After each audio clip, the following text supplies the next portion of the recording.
आज की वीडियो में हम अध्ययन करेंगे एक वाक्य में उत्तर लिखिए। तो सबसे पहला प्रश्न है, पराकाष्ठा शब्द का क्या अर्थ है? तो इसका उत्तर है, पराकाष्ठा शब्द का अर्थ होता है अंतिम सीमा। इसके बाद दूसरा प्रश्न है, श्यामाचरण दुबे ने किस विश्वविद्यालय से पीएचडी की उपाधि प्राप्त की? तो इसका सही उत्तर है नागपुर विश्वविद्यालय से।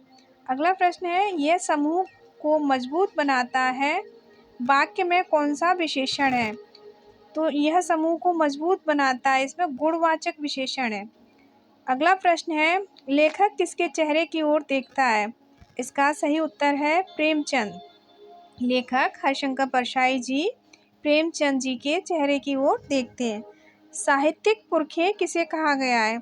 इसका भी सही उत्तर है प्रेमचंद। मुंशी प्रेमचंद जी को साहित्यिक पुरखे कहा गया है। महादेवी वर्मा किस गायिका के रूप में प्रसिद्ध है? तो महादेवी वर्मा वेदना और पीड़ा की गायिका के रूप में प्रसिद्ध है महादेवी वर्मा। अगला प्रश्न है, महादेवी वर्मा किस प्रदेश की विधानसभा परिषद की सदस्य थी? तो इसका सही उत्तर है उत्तर प्रदेश की। अगला प्रश्न है, हिंदी का उपन्यास सम्राट किसे कहा जाता है? सही उत्तर है मुंशी प्रेमचंद जी को। अगला प्रश्न है, अमृत राय द्वारा लिखित प्रेमचंद की जीवनी का नाम क्या है?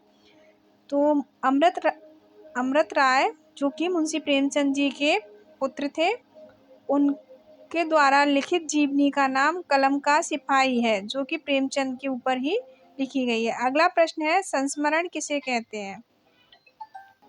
स्मरण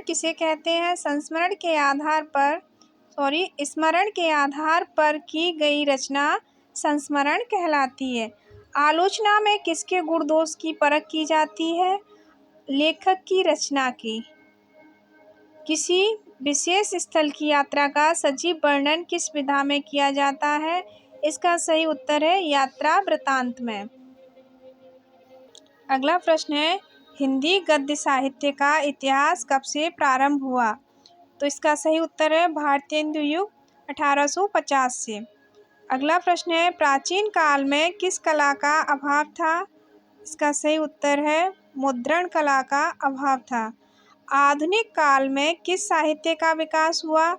आधुनिक काल में गद्य साहित्य का विकास हुआ। अगला प्रश्न है, गद्य साहित्य के अनेक रूप क्या कहलाए? गद्य साहित्य के अनेक रूप विधाएं कहलाए। गद्य की प्रमुख दो विधाएं होती है, प्रमुख विधा और गौड़ विधा। इसके साथ ही ये प्रश्न समाप्त हुए। धन्यवाद।